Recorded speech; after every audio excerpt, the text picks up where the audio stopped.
अध्याय 381 सतह पर आना। तो क्या रक्त सीरम का प्लेग से कुछ संबंध हो सकता है? मो फैन ने पूछा। थोड़ी सी जांच के बाद हमें जल्द ही पता चल जाएगा। मैंने तिजोरी में घुसने के लिए तुम्हारा भेष बदलने के लिए एक पहचान पत्र चुरा लिया है।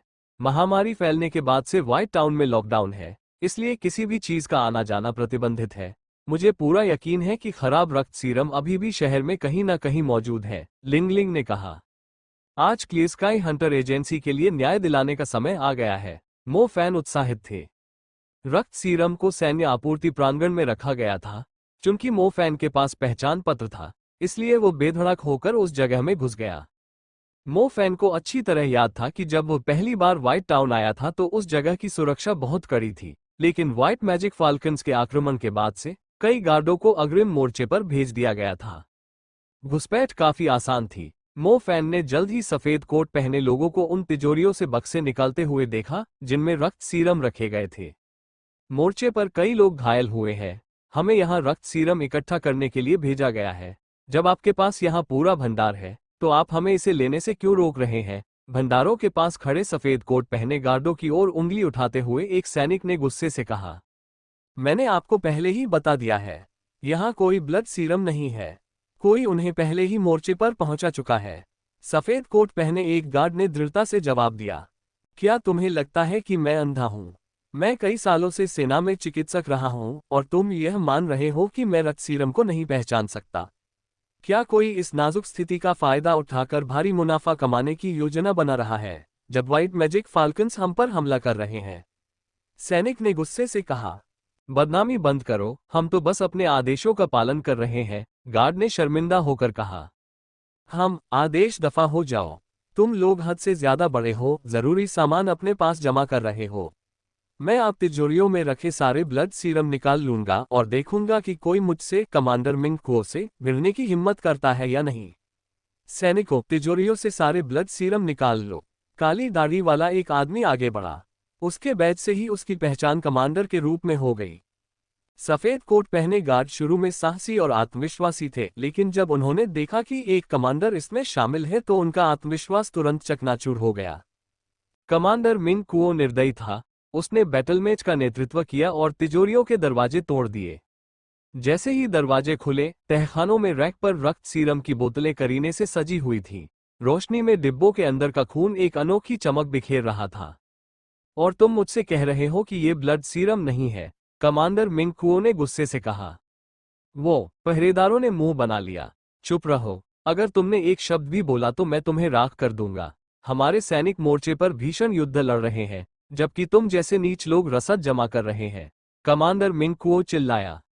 एक गार्ड, जो शायद चिकित्सा कर्मी था, को छोड़कर बाकी गार्ड आगे बोलने की हिम्मत नहीं कर रहे थे। गार्ड ने कहा, अगर आप इन्हें ले जाने की योजना बना रहे हैं तो ठीक है, लेकिन क्या मैं जादू न्यायालय के उप प्रमुख वांग यी को इसकी सूचना दे सकता हूं? ये सामग्रियां जादू संघों और प्रवर्तन संघ की हैं, इसलिए हमें अभी भी प्रक्रियाओं का पालन करना होगा। क्या तुम मुझे जादू के दरबार के एक उप वरिष्ठ से डराना चाहते हो? कमांडर मिंग कुओ ने तिरस्कारपूर्ण हंसी हंसते हुए कहा। उसने हाथ हिलाकर अपने आदमियों को सामान ले जाने का इशारा किया, जिससे चिकित्सा कर्मियों के लिए बहस की कोई गुंजाइश नहीं बची। युद्ध जादूगर बड़ी संख्या में आए थे। हालांकि वहां काफी संख्या में पहरेदार मौजूद थे, लेकिन उन्होंने सेना का विरोध करने की हिम्मत नहीं की। वे बस वहीं खड़े रहे और एक दूसरे को इशारे करते रहे, जबकि रक्त सीरम के बक्से ले जाए जा रहे थे। चिकित्साकर्मी का चेहरा उदास था। उसने झटपट अपना फोन निकाला और एक नंबर डायल किया। उसकी घबराहट भरी प्रतिक्रिया से साफ संकेत मिल रहा था कि कुछ गड़बड़ हो गई है। जादू दरबार के उप वरिष्ठ वांग यी।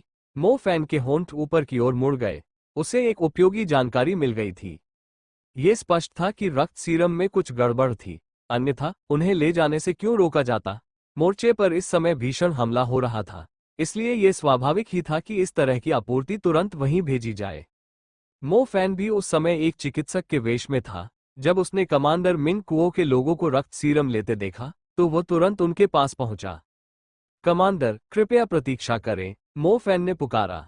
तुम कौन हो? क्या तुम भी कुछ बड़े नामों का इस्तेमाल करके मुझे रोकने की कोशिश कर रहे हो? कमांडर मिंग कुओ ने उपहास उड़ाते हुए कहा। नहीं, बिल्कुल नहीं। मेरे कुछ सैनिक घायल हैं, फिर भी मुझे कस्बे में कहीं भी रक्त सीरम नहीं मिला। मैं यहां से कुछ लेने की योजना बना रहा था। तभी मैंने देखा कि आपके लोग उन्हें ले जा रहे हैं, मो फैन ने कहा। कमांडर मिंग कुओ ने मो फैन पर एक नजर डाली, फिर उसकी पहचान के प्रमाण पत्र को देखकर पुष्टि की कि वह भी सेना से है। उन्होंने हाथ हिलाकर अपने एक आदमी को मो फैन को रक्त सीरम का एक डिब्बा देने का आदेश दिया।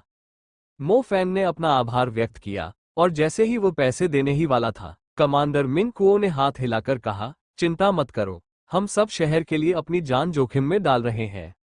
रक्त सीरम का एक डिब्बा काफी महंगा था। कमांडर मिंग कुओ के शब्दों ने मो फैन के दिल को छू लिया था। आखिरकार वो शहर की परवाह करने वाला एक सच्चा सैनिक निकला, भले ही आपूर्ति लेने का उसका तरीका थोड़ा असभ्य था। रक्त सीरम का डिब्बा प्राप्त करने के बाद मो फैन तुरंत आंगन से निकल गया। लिंग लिंग उसी जगह पर इंतजार कर रही थी। मो फैन को डिब्बा उसकी ओर लाते देख उसका मुंह खुला का खुला रह गया। इनके साथ आराम से समय बिताओ और देखो कि कहीं कुछ गड़बड़ तो नहीं है। मो फैन ने रक्त सीरम का डिब्बा लिंगलिंग को सौंप दिया। लिंगलिंग दवाओं की विशेषज्ञ थी। वो साधारण उपकरणों की मदद से रक्त सीरम के घटकों का विश्लेषण कर सकती थी, लेकिन उन्हें बस कुछ समय चाहिए था। क्या आपको कुछ और मिला? लिंगलिंग ने पूछा। क्या आप मैजिक कोर्ट के वाइस एल्डर वांग यी को जानते हैं?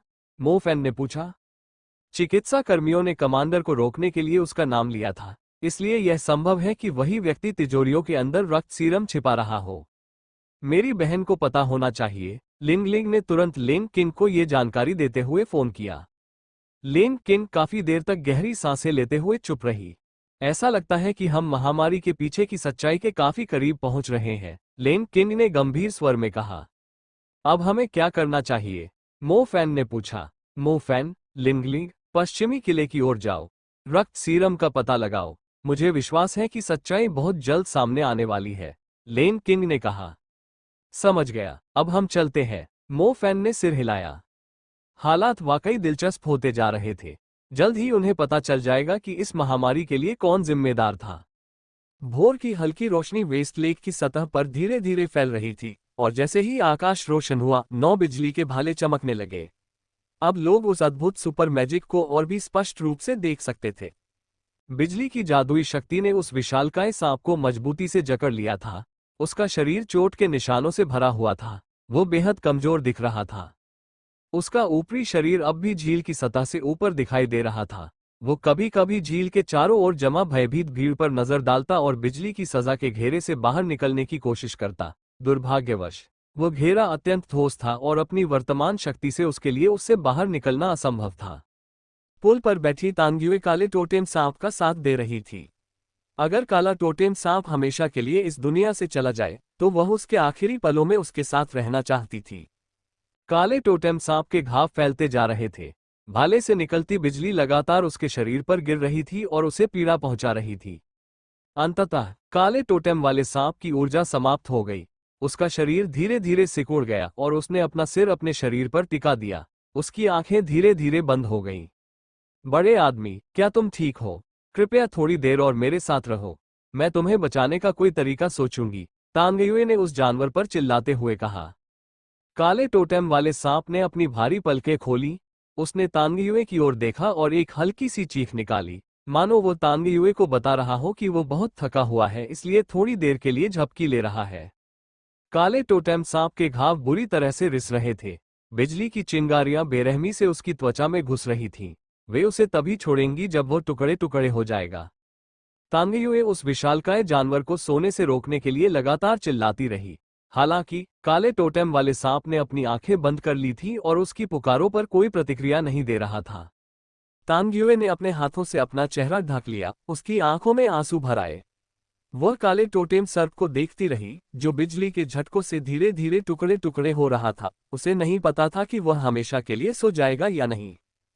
पश्चिमी किला। आकाश चमकीला और साफ था, बर्फीले सफेद बादलों से सजा हुआ। अगर आसमान में खून के छींटे न होते और मांस के टुकड़े टुकड़े न होते, तो यह एक अद्भुत दृश्य होता। किले के ऊपर आकाश में इस समय एक विशाल सफेद तूफान छाया हुआ था। यह तूफान विशाल भूभाग और मनुष्यों के किले पर मंडरा रहा था। महज एक नज़र में यह बताना असंभव था कि सफेद तूफान वास्तव में हजारों सफेद जादुई बाजों द्वारा निर्मित था। उनकी चीखें बिजली की तरह गूंज उठी। उनके पंखों ने एक सफेद बवंडर का रूप ले लिया। उनकी आंखें भूख से भरी हुई थीं और वे दूर स्थित मनुष्यों से भरे शहर को घूर रही थीं। इसी बीच किले के ऊपर जादुई मंत्रों की गड़गड़ाहट गूंज रही थी।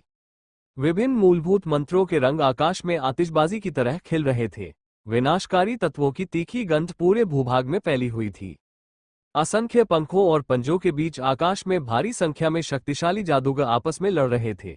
आकाश महलों की जगमगाहट का शानदार नजारा देखने लायक था। आकाश उल्काओं की कतारों से भरा हुआ था। प्रत्येक उल्कापिंड एक सफेद जादुई बाज के अंतिम संस्कार जैसा लग रहा था, जिसके पंख और शरीर राख में बदल गए थे, जिससे आकाश धधकते लाल रंग में रंग गया था। मृत्यु की दो आंखें एक भयानक चमक बिखेर रही थीं, मानो वे किसी यमराज की हों। जैसे ही वे आकाश में आगे बढ़ती, पास में मौजूद सफेद जादू के बाज बेजान मूर्तियों में बदल जाते, जो अंततः जमीन पर गिरकर चकनाचूर हो जाते। एक शैडो एलिमेंटलिस्ट ने अपने हाथ आकाश में ऊंचे उठाए, जिससे दिन और रात की दिशा उलट गई। मंत्र पूरा होते ही पूरा इलाका अंधेरे में डूब गया, जिससे व्हाइट मैजिक फाल्कन्स की पैनी निगाहें बेकार हो गईं। एक विशालकाय जानवर आकाश में उछला और अंधेरे में घुस गया। क्षण भर में ही दर्द भरी चीखें लगातार सुनाई देने लगी, क्योंकि उस जानवर ने अंधेरे में फंसे हुए श्वेत जादू के बाजों के लिए एक भयानक मंजर ला दिया था। तेजी से गिरती किरणों द्वारा उत्पन्न प्रकाश की किरणें सफेद जादुई बाजों के शरीर में घुस गईं और उन्हें आकाश से नीचे गिरा दिया। बुनियादी मंत्रों की अनंत शक्तियां अधिक से अधिक किले के ऊपर आकाश में रक्षा की एक रेखा ही खींच सकती थी, जिससे श्वेत जादू के बाजों को सुरक्षित क्षेत्र में प्रवेश करने से रोका जा सके। केवल उन्नत जादूगर और उनकी उन्नत जादुई शक्तियां ही आक्रमणकारी पक्षियों को प्रभावी ढंग से पराजित कर सकती थी। जैसे ही शाही रक्षक युद्ध में शामिल हुए, व्हाइट मैजिक फाल्कन्स खुद को एक दबी हुई लड़ाई में फंसा हुआ पाया। रातों रात उनमें से अनगिनत मारे गए। उनके रक्त और शवों ने विशाल भूमि को लाल रंग से रंग दिया था। शासक स्तर के दानव जानवर को शायद इस बात का एहसास था कि उनकी सेना की ताकत मनुष्यों की रक्षा पंक्ति को भेदने के लिए पर्याप्त नहीं है, इसलिए उसने पीछे हटने का विकल्प चुना था। परिणामस्वरूप बड़ी संख्या में सफेद जादुई बाज, जो आकाश में तूफान की तरह चक्कर लगा रहे थे, वापस पहाड़ी की चोटी पर लौट आए। हालांकि स्थिति अभी तक सुलझी नहीं थी। राक्षसी जानवर अपने घोंसले में वापस नहीं लौटे थे, बल्कि किले के सबसे नजदीकी जंगल में अस्थायी रूप से विश्राम कर रहे थे और अपने अगले हमले की प्रतीक्षा कर रहे थे। वेस्ट फोर्ट्रेस के पास एक रास्ते पर मो फैन एक लड़ाकू चिकित्सक की वर्दी पहने हुए था और नर्स की पोशाक में लिंगलिंग के साथ सड़क पर शान से चल रहा था। उन्हें लेन किंग से पहचान पत्र मिल गए थे, इसलिए वे आसानी से सुरक्षा जांच से गुजर सके। मो फैन ने अपना सिर उठाया और दूर उड़ते हुए सफेद जादुई बाजों के झुंड को देखा। उसने किले के पास आकाश से गिरते हुए विकृत शवों पर एक नजर डाली। किला पहले धूसर और सफेद रंग का मिश्रण हुआ करता था, और अब वो खून और पंखों से सना हुआ था। युद्ध भयावह था। इतने सारे श्वेत जादुई बाजों को मारने के लिए कितने युद्ध जादूगरों की बलि दी गई होगी। मो फैन ने दुख में ज्यादा समय नहीं बिताया। उसने लेन किन के आदेश का पालन किया और खून के सीरम का पीछा करते हुए किले तक गया। अब उन्हें बस पेड़ के ठूंठ की रखवाली करनी थी और खरगोशों का इंतजार करना था। भंडारण क्षेत्र में पहुंचते ही मो फैन और लिंगलिंग ने अपना भेष बदलकर कहा कि वे रक्त सीरम की गिनती और जांच करने आए हैं। दुर्भाग्यवश अधिकांश सामग्री पहले ही वितरित हो चुकी थी। भंडारण में केवल कुछ ही बक्से बचे थे। हम एक कदम पीछे रह गए हैं, लिंगलिंग ने कहा। लड़ाई अभी अभी खत्म हुई है। घायलों की संख्या इतनी ज्यादा है कि पूरा मैदान ढक जाए, इसलिए रक्त सीरम की मांग बहुत ज्यादा होगी। सावधान रहो, कोई आ रहा है। ये किले के लोग नहीं लगते, मो फैन ने कहा। लिंगलिंग ने झट से अपना ध्यान तेजी से उनकी ओर आ रहे कुछ लोगों की ओर मोड़ा। चलो छिप जाते हैं। कुछ लोग घबराकर गोदाम में घुस आए। जब उन्हें पता चला कि खून के सीरम पहले ही सेना द्वारा ले लिए गए हैं, तो वे निराश हो गए। हम क्या करें? इन सामग्रियों का उपयोग नहीं किया जाना चाहिए। हमें पार्षद लुओ मियान को तुरंत बता देना चाहिए, अन्यथा बहुत बड़ी गड़बड़ हो जाएगी, जादू न्यायालय के उप वरिष्ठ वांगी ने कहा। वे जल्द ही हड़बड़ी में वहां से चले गए। बक्सों के ढेर के पीछे छिपे मो फैन और लिंगलिंग ने एक महत्वपूर्ण जानकारी हासिल कर ली। काउंसिलमैन लुओ मियान, मो फैन ने हैरानी से कहा। हम सच में वही है। मेरी बहन को तो उस पर काफी समय से शक था, लिंगलिंग ने दांत पीसते हुए कहा। समस्या यह है कि हमें अभी तक इस महामारी का स्रोत नहीं मिला है, मो फैन ने फ्राउनिंग हुए कहा। दोषपूर्ण रक्त सीरम से अभी भी कुछ साबित नहीं हुआ था। ज्यादा से ज्यादा पार्षद लुओ मियान पर केवल नकली रक्त सीरम बेचने का आरोप लगाया जा सकता था। होंगजो शहर में आतंक मचाने वाली महामारी अभी भी पूरी तरह से समाप्त नहीं हुई थी। चिंता मत करो, मैंने उनमें से एक पर पहले ही जासूसी उपकरण लगा दिया है, लिटिल लोली लिंगलिंग ने पेशेवर अंदाज में कहा। तुम तो यहाँ माहिर हो ही। मो फैन ने खुद को रोक नहीं पाया और लिंगलिंग का चेहरा फिर से चुटकी काटने के लिए हाथ बढ़ाया। उसका प्यारा सा चेहरा तुरंत ही शेरनी की तरह गुस्से से मो फैन को घूरने लगा। उसके पास हाथ नीचे करने के अलावा कोई चारा नहीं था। माइक्रोफोन से आ रही आवाज एकदम स्पष्ट और साफ थी। थोड़ी कर्कश आवाज वाला व्यक्ति कोई और नहीं बल्कि जादू दरबार का उप वरिष्ठ वांग यी था। वांग यी अपने आदमियों को सीधे होंगझो के संगरोध क्षेत्र की ओर ले जा रहा था। वो संभवतः पार्षद लुओ मियान से मिलने वापस जा रहा था। मो फैन को पार्षद लुओ मियान पर भी शक था, लेकिन तांग युए, तांग जोग और हेयू उस पर भरोसा करते थे और मानते थे कि वह टोटेम गार्डियंस के पक्ष में है। सभी को आश्चर्यचकित करते हुए उसने लगभग तुरंत ही पाला बदल लिया और जूमेंग के साथ साजिश रच दी। बिना धुएं के आग नहीं लगती।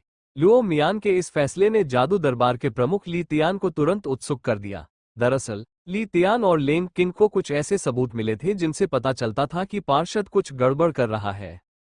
होंगझोउ का संगरोध क्षेत्र, सफेद तंबुओं के नीचे बिस्तरों की कतारें बिछी थीं, जिन पर मरीज चीख रहे थे। उनकी चीखें भूतों की चीखों जैसी लग रही थीं।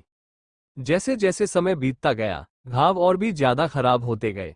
सांप के खून से प्राप्त एंटीबायोटिक्स वायरस को फैलने से रोकने में अब कारगर नहीं रह गए थे। किसी की मृत्यु हो गई है। अगले 24 घंटों में मरने वालों की संख्या बढ़ती रहेगी, एक वैद्य ने श्री लू से कोमल स्वर में कहा। मुझे समझ आ गया, श्री लू ने आह भरते हुए धीरे से कहा। वायरस अभी भी मरीज के खून में मौजूद है। यह अंततः उनके हृदय और मस्तिष्क तक पहुंच जाएगा। यदि ये दोनों महत्वपूर्ण अंग संक्रमित हो जाते हैं तो हमें उनके उपचार में अत्यंत सावधानी बरतनी होगी। हाँ, काउंसिलमैन लुओ मियान यहाँ क्वारंटाइन जोन में मौजूद है। वह क्या कर रहा है? श्री लू क्वारंटाइन क्षेत्र में गए और उन्होंने पार्षद लुओ मियान और उनके आदमियों को मरीजों के पास से गुजरते देखा। उनके चेहरे पर हल्की सी चिंता झलक रही थी। बाकी सब लोगों के विपरीत उसने मास्क नहीं पहना हुआ था। पार्षद महोदय, कृपया हमें बचाइए। एक अधेड़ उम्र का जादूगर अपने लगभग 10 साल के बच्चे को गले लगाते हुए बिस्तर पर आधा बैठा हुआ था। उन दोनों के शरीर, खासकर चेहरे, फफोलों से भरे हुए थे। वे देखने में बेहद भयावह लग रहे थे। जब जादू की अदालत के न्यायाधीशों ने उसे पार्षद का हाथ पकड़ने की कोशिश करते देखा तो उन्होंने उसे फटकारा। उन्होंने उसे दूर धकेलने की कोशिश की। बस करो, इतना कठोर मत बनो। लुओ मियान ने तुरंत अपने आदमियों को फटकार लगाए। दाढ़ी वाले पार्षद ने सौम्य मुस्कान बिखेरी और मरीज का हाथ थामते हुए दृढ़ स्वर में कहा, भाई, यहीं आराम करो। जैसे ही हम इस बीमारी के लिए जिम्मेदार सांप को मार देंगे, तुम तुरंत ठीक हो जाओगे। दुर्भाग्य से अभी हमारे पास पर्याप्त हथियार नहीं है, इसलिए हम उसे अभी छू नहीं सकते। मैंने सुना है कि होंगझोउ शहर में एक जनजाति सांप की पूजा देवता की तरह करती है। पार्षद लुओ मियान, क्या ये सच है? अगर ऐसा है तो पूरी जनजाति को जिम्मेदार ठहराया जाना चाहिए।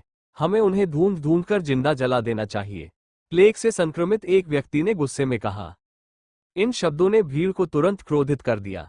कई लोगों ने अपने दुख को तुरंत गुस्से में बदल दिया। आप सभी कृपया शांत हो जाइए। हम इस महामारी को खत्म करने की पूरी कोशिश कर रहे हैं। चिकित्सा खर्चों के लिए मैंने सरकार से अनुरोध कर दिया है। मैं आपके अधिकांश खर्चों का भुगतान कर दूंगा और हमने महामारी के लिए जिम्मेदार लोगों का पता लगा लिया है। ये जल्द ही खत्म हो जाएगी, इसलिए कृपया कुछ समय और धैर्य रखें। पार्षद लुओ मियान ने मरीजों से विनम्रतापूर्वक कहा।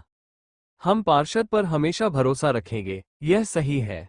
लुओ मियान के बयान के बाद क्वारंटाइन क्षेत्र में जो हंगामा होने ही वाला था, वह तेजी से शांत हो गया। श्री लू संयोगवश पूरी घटना के साक्षी बने।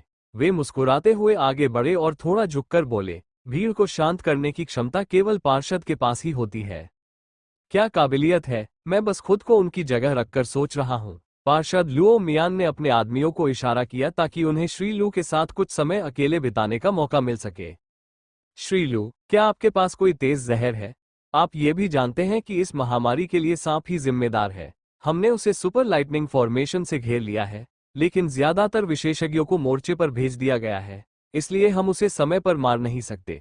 क्या आपने यह नहीं बताया था कि सांप का पित्त ही इलाज खोजने की कुंजी है? अगर आप हमें सांप को मारने के लिए कुछ जहर दे सके तो हम आसानी से स्थिति को सुलझा सकते हैं। इंतजार में बिताया गया एक मिनट किसी की जान ले सकता है। श्री लू पार्षद लुओ मियान का इरादा समझ गए, लेकिन उन्होंने परेशान चेहरे के साथ सिर हिलाते हुए कहा, सच कहूं तो काला टोटेम सांप निस्संदेह विष का विशेषज्ञ है। सबसे शक्तिशाली विष भी उसकी नज़र में झरने के पानी जैसा है। मुझे नहीं लगता कि उस पर विष का प्रयोग संभव है। पार्षद लुओ मियान ने भौहें चढ़ाई। यह वो बात नहीं थी जो वो सुनना चाहते थे। अगर ऐसा है तो क्या श्री लू को इस बारे में कोई जानकारी है? इतने सारे लोगों को बिस्तर पर मरते देखकर मुझे बेचैनी होती है, लुओ मियान ने पूछा। दरअसल सांप के खून और वायरस के हमारे नवीनतम विश्लेषण से पता चला है कि सांप का जहर और प्लेग का वायरस एक ही स्रोत से नहीं है।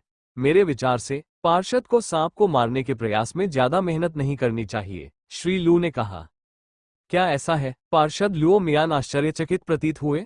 श्री लू ने कहा, मुझे इलाज की खोज जारी रखनी होगी, अगर आप मुझे अनुमति दे तो। पार्षद लुओ मियान ने श्री लू की पीठ को घूरकर देखा। उनके चेहरे पर दिख रही चिंता धीरे धीरे घबराहट और गुस्से में बदल गई।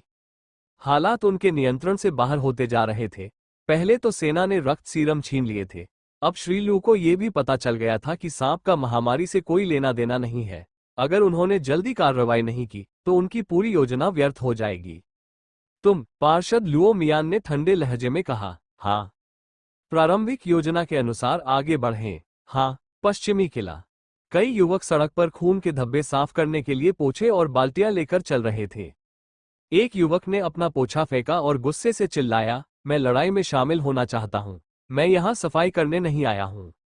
लाशों का समय पर निपटान करना होगा, अन्यथा इससे महामारी फैल सकती है। होंगझोउ शहर पहले से ही इससे जूझ रहा है, हम पश्चिमी किले को भी इसकी चपेट में नहीं आने दे सकते, वांग शियाओजुन ने कहा। अचानक बनकर से दर्द भरी चीख सुनाई दी। युवक स्तब्ध रह गए, उन्हें अपने विचारों को संजोने में कुछ समय लगा। वांग शियाओजुन तेजी से बनकर में घुसा और उसने देखा कि बैटलमेज का एक समूह डर के मारे बाहर भाग रहा है। क्या हुआ? क्या घटना हुई? वांग शियाओजुन ने पूछा। महामारी है। बिग ली का पूरा शरीर फफोलों से भरा हुआ है, उनमें से एक चिल्लाया। वांग शियाओजुन ने धक्का देकर अंदर प्रवेश किया और देखा कि एक अधनंगा आदमी कोने में दुबका हुआ है और अपनी त्वचा पर पड़े छालों को खुजला रहा है। उसके नाखूनों ने छालों को पहले ही छेद दिया था, उनमें से दुर्गंधयुक्त खून बह रहा था, जिसे देखना भयावह था। बनकर में मौजूद सैनिक बेहद भयभीत हो गए और भाग गए। सभी को इस बात की पूरी जानकारी थी कि यह वायरस कितना संक्रामक था। अगर सेना में किसी एक व्यक्ति को भी यह वायरस लग जाता तो जल्द ही पूरी सेना संक्रमित हो जाती। बिग ली, क्या तुम ठीक हो? वांग शियाओजुन ने चिंता से पास आकर पूछा। तुम यहाँ क्या कर रहे हो? मुझसे दूर रहो, युवा बैटलमेज ने उस युवक पर चिल्लाते हुए कहा। वांग शियाओजुन, ये तुम्हारा काम नहीं है, हट जाओ, मेडिकल टीम जल्द ही आ जाएगी। एक सिपाही आया और उस युवक को धक्का देकर एक तरफ कर दिया। सिपाही मरीज के बगल में खड़ा रहा और उसके करीब जाने की हिम्मत नहीं कर रहा था। वांग शियाओजुन बनकर से बाहर निकलते हुए अपने नितंबों को रगड़ते हुए बुदबुदाया, यह कोई महामारी नहीं है, ये तो बस जहरीले चूहे के काटने के बाद का जहर है। जब वो कुछ बुदबुदा रहा था तभी बेर के फूलों से सजी लाल और काली पोशाक पहने एक लड़की तेजी से उसके पास आई। उस नन्ही सी सुंदरी को देखकर वांग शियाओजुन की आंखें चौड़ी हो गईं। किले में इतनी खूबसूरत लड़की कब से है? उसकी प्यारी प्यारी दो चोटियां देखो और पोशाक के नीचे उसके कोमल नाजुक पैर, वो जरूर बड़ी होकर एक खूबसूरत हसीना बनेगी। अरे, तुम अभी क्या कह रहे थे? छोटी लोली उस बच्चे के पास गई और गर्व भरी और ठंडी आवाज में पूछा। कितनी बदतमीजी है, तुम्हें मुझे भाई कहना चाहिए था, वांग शियाओजुन ने कहा। बकवास बंद करो, मुझे बताओ कि तुम अभी क्या बुदबुदा रहे थे, तुम ऐसा क्यों कह रहे थे कि यह महामारी नहीं है? लिंगलिंग ने पूछा।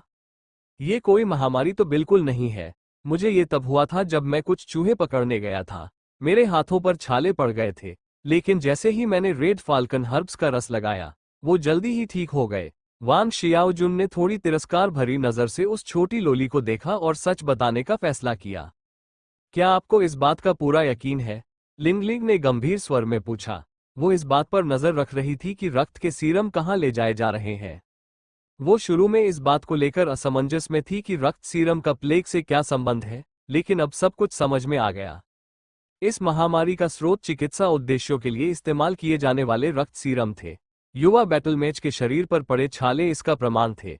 लिंगलिंग ने छाले दिखने से पहले ही उसे रक्त सीरम लेते और उसका सेवन करते हुए देखा था।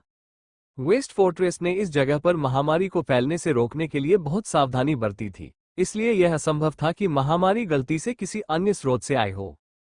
प्लेग से किसी के प्रभावित होने की खबर सुनते ही लिंग लिंग तुरंत बंकर की ओर चली गई। हालांकि उस युवक ने उसका ध्यान आकर्षित कर लिया था, इसीलिए वो उसके पास गई थी। मैं तुमसे झूठ क्यों बोलूंगा? मेरे पास एक भूरा चील पालतू है, लेकिन उसकी नस्ल शुद्ध नहीं है, इसलिए बीस्ट मास्टर्स उसे पसंद नहीं करते। उसे शायद ही कभी भरपेट खाना मिलता है, इसलिए मैं चुपके से जंगल में जाकर उसके लिए खरगोश या चूहे पकड़ता था। एक बार मैं कुछ जहरीले चूहों के चंगुल में फंस गया और मेरे शरीर पर भी वैसे ही छाले पड़ गए। फिर चील वेस्ट रिज से रेड फाल्कन हर्ब लेकर आई और देखते ही देखते छाले गायब हो गए। साथ ही अब मुझ पर उन जहरीले चूहों का कोई असर नहीं होता था। वांग शियाओजुन ने सख्ती से कहा। क्या आपके पास अभी भी रेड फाल्कन हर्ब है? लिंग लिंग ने पूछा। नहीं, ये यहाँ नहीं उगते, लेकिन वेस्ट रिज में तो ये खरपतवार की तरह उगते हैं। आमतौर पर हमें वहां से कुछ मिलने की संभावना रहती है, लेकिन अब तो बिल्कुल नामुमकिन है। व्हाइट मैजिक फाल्कन्स आजकल बेहद हिंसक हो गए हैं और किसी भी समय हमला कर सकते हैं, वांग शियाओजुन ने कहा। मेरे साथ आओ। लिंग लिंग ने वांग शियाओजुन की आस्तीन पकड़ी और सीधे पहरेदार टावर की ओर चल पड़ी। टावर पर मो फैन किनारे पर बैठा था। उसकी निगाहें वेस्ट रिज पर टिकी थीं, जो हरे से सफेद रंग में बदल चुका था। और भी कई श्वेत जादुई बाजों को बुलाया गया था, मानो वे और अधिक सहायता के लिए पुकार रहे हों। पहाड़ उनसे भर गए थे। ये बताना लगभग नामुमकिन था कि वे अगला हमला कब करेंगे। व्हाइट मैजिक फाल्कन्स की भारी संख्या निश्चित रूप से शहर में अनगिनत जानमाल का नुकसान पहुंचाएगी। मो फैन, मुझे कुछ महत्वपूर्ण पता चला है। लिंगलिंग वांग शियाओजुन को मो फैन के पास लेकर आए। मो फैन को वर्दी पहने देख वांग शियाओजुन ने तुरंत अभिवादन किया। प्रणाम महोदय। लिंगलिंग ने मो फैन को वो सब बताया जो उसने सुना था। मो फैन पूरी तरह से संतुष्ट नहीं थे। उन्होंने विवरण के बारे में और भी सवाल पूछे। रेड फाल्कन हर्ब सिर्फ वेस्ट रिज पर ही मिलती है, लेकिन अब देखो, सफेद जादुई बाजों के पंख पहाड़ को पत्तों की तरह ढक रहे हैं। अगर हमें रेड फाल्कन हर्ब नहीं मिली, तो हम ये कैसे साबित कर पाएंगे कि वह सच कह रहा है? मो फैन ने कहा। मो फैन को उदास देखकर लिंगलिंग ने तुरंत हाथ बढ़ाकर उसके सिर पर एक थप्पड़ मारा। तुम कितने मूर्ख हो! अगर हम वेस्ट रिज के पास नहीं पहुंच सकते, तो हम इस आदमी से कुछ जहरीले चूहे पकड़ने और उनका पोस्टमार्टम करने के लिए कह सकते हैं। हमें बस ये साबित करना है कि ये जहरीले चूहे ही महामारी का स्रोत है। मो फैन की आंखों में चमक आ गई। उसने झट से नन्ही लिंगी को गले लगाया और उसके गोल मटोल गाल पर चुंबन किया। हाँ, मुझे ये ख्याल क्यों नहीं आया। बच्ची, तुम्हारा नाम क्या है? जाओ और मेरे लिए कुछ जहरीले चूहे पकड़ो। नहीं, मैं तुम्हारे साथ चलती हूँ। एक चूहे को मारने में शायद आधा दिन लग जाएगा। तुम्हें आगे जंगल में एक मिल जाएगा। मेरे साथ आओ, मैं उन्हें बाहर निकाल सकता हूँ, वांग शियाओजुन ने कहा। मो फैन ने सिर हिलाया। उसने बिना किसी झिझक के स्विफ्ट स्टार वुल्फ को बुलाया। अगर वो युवक सच कह रहा था, तो यह महामारी के बारे में सच्चाई का पता लगाने की दिशा में एक बहुत बड़ी सफलता होगी। वांग शियाओजुन के मार्गदर्शन का अनुसरण करते हुए मो फैन और लिंगलिंग तेजी से जंगल की ओर बढ़े और उन्होंने उस जहरीले चूहे जैसे जानवर को पकड़ लिया जिसका जिक्र वांग शियाओजुन ने किया था। लिंगलिंग राक्षसी जीवों की विशेषज्ञ थी। उसने तुरंत पहचान लिया कि यह जंगल में बिलों में रहने वाले राक्षसी चूहों की एक उप प्रजाति है। ये घातक महामारी फैलाने वाले चूहे सेवक श्रेणी के सभी दानव प्राणियों में सबसे कमजोर थे। मो फैन ने रास्ते में इनमें से कुछ से लड़ाई की, और ये दानव प्राणी बोस शहर में मो फैन द्वारा सामना किए गए विशाल आंखों वाले वानर चूहे की तुलना में काफी कमजोर थे।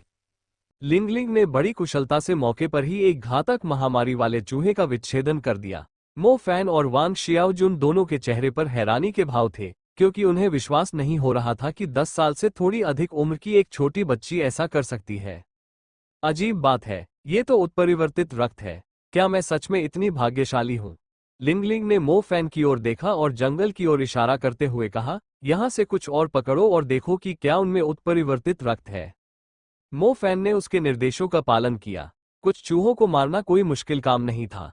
मो फैन को यह देखकर आश्चर्य हुआ कि उन सभी घातक महामारी वाले चूहों में उत्परिवर्तित रक्त मौजूद था। उत्परिवर्तित रक्त 100 से अधिक दानव प्राणियों को मारने के बाद केवल कुछ बूंदें ही प्राप्त होती थीं। यह एक महत्वपूर्ण पदार्थ था जिसकी आपूर्ति हमेशा से कम रही थी। शिकारी इन दानव प्राणियों का शिकार करने के लिए जंगल में अपनी जान जोखिम में डालते थे, केवल उनसे कुछ उत्परिवर्तित रक्त, उत्परिवर्तित हड्डियां या उत्परिवर्तित चमड़ी प्राप्त करने के लिए। उत्परिवर्तित हड्डियां या उत्परिवर्तित चमड़ी जादुई उपकरण बनाने के लिए मुख्य सामग्री थी, जबकि उत्परिवर्तित रक्त का व्यापक रूप से अन्य क्षेत्रों में उपयोग किया जाता था। उपचार के लिए रक्त सीरम उत्परिवर्तित रक्त से ही तैयार किए जाते थे। उत्परिवर्तित रक्त अत्यंत दुर्लभ था, इसलिए यह मानना काफी अविश्वसनीय था कि प्रत्येक घातक महामारी वाले चूहे में उत्परिवर्तित रक्त पाया गया। मो फैन ने अपनी खोज के बारे में लिंगलिंग को बताया, जो उस दानव जानवर का विच्छेदन करने में व्यस्त थी। लिंगलिंग किसी निष्कर्ष पर पहुंच चुकी थी और बोलते समय उसके होंठ हल्के से ऊपर की ओर मुड़े हुए थे। हमें अंततः पूरी घटना की स्पष्ट तस्वीर मिल गई है। मो फैन और वांग शियाओजुन एक दूसरे के बगल में बैठ गए, लिंगलिंग की व्याख्या सुनने के लिए पूरी तरह से तैयार थे। हानिकारक महामारी फैलाने वाले चूहे बहुत ही अनोखे होते हैं। ये एक दुर्लभ प्रकार की विनाशकारी प्रजाति है। ये इतने कमजोर होते हैं कि खुद की रक्षा भी नहीं कर पाते, क्योंकि ये खाद्य श्रृंखला में सबसे निचले पायदान पर होते हैं। जब मैंने इनके बारे में किताबों में पढ़ा तो मुझे हमेशा आश्चर्य होता था कि ये अभी तक विलुप्त क्यों नहीं हुए। पता चला कि इनके प्रजनन का एक विशेष तरीका है। पहली बात तो यह है कि उनके शरीर में एक प्रकार का रोगग्रस्त रक्त है, जो विकृत रक्त से बहुत मिलता जुलता है। विस्तृत विच्छेदन के बिना अंतर बताना असंभव है। इसलिए हाल ही में घटी घटनाओं की श्रृंखला को याद करते हुए मो फैन ने पहले ही इन घटनाओं के आपसी संबंध को भांप लिया था। उसने बात आगे बढ़ाते हुए कहा, कोई चूहों के संक्रमित खून का इस्तेमाल करके बड़े पैमाने पर रक्त सीरम का उत्पादन कर रहा है, जिसके परिणामस्वरूप प्लेग का प्रकोप हुआ है।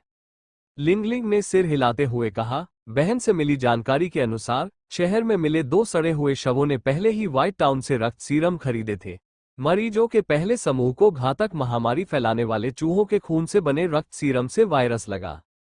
रक्त सीरमों की उत्पादन प्रक्रिया पर मैजिक एसोसिएशन का कड़ा नियंत्रण था।